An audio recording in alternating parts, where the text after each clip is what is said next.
Europe 1, il est 7h25, Patrick Roger. Et les secrets politiques de Caroline Roux. Bonjour Caroline. Bonjour Patrick. La France attend la décision de Bruxelles en fin de semaine qui doit sanctionner ou non un pari sur ses déficits. Et l'info politique, Caroline, c'est que l'effet Macron n'arrive pas jusqu'à la Commission. Son absence est même très remarquée. Oui, et ceux qui plaident la cause de la France à Bruxelles sont inquiets. L'un d'eux pronostique un moment pas sympathique, comme il dit en fin de semaine. La France n'en fait pas assez en réalité sur le fond et sur la forme. Sur le fond, la loi Macron est perçue comme une petite réforme politiquement malmenée. Paris est attendu maintenant sur le dur, comme on dit, les réformes structurelles, le code du travail, l'assurance chômage par exemple. Voilà pourquoi Emmanuel Macron a dû annoncer les prochaines réformes sociales avec tambour et trompette. Vous savez, c'était ce week-end dans une interview qui a été lue et corrigée par l'Élysée. Sur la forme maintenant, la critique est très sévère. La France répète que tout va bien et Emmanuel Macron est invisible à Bruxelles. Voilà ce que me confie un habitué de la Commission. Selon lui, il faut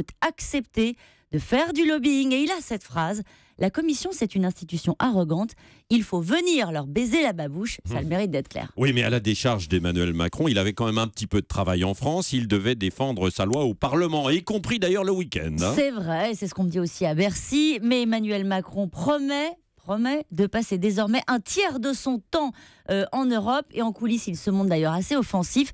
Et il dit: si l'Allemagne ne bouge pas, on relancera la demande au niveau national, suggère le ministre. Ça veut dire plus de dépenses publiques. Alors, il vaut peut-être mieux qu'il n'aille pas à Bruxelles avant la fin de la semaine.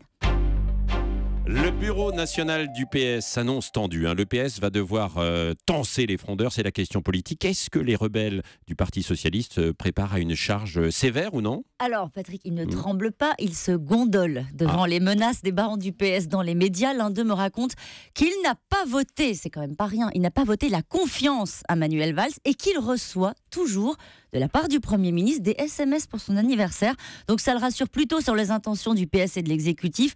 En réalité, les frondeurs sont bien conscients que s'il fallait exclure tous ceux qui compliquent la vie de l'exécutif, comme me le dit un député, ça finirait par faire du monde. On va en entendre parler. Le marathon de Bruno Le Maire au Salon de l'Agriculture, il a prévu un programme qui durera près de 9 heures après.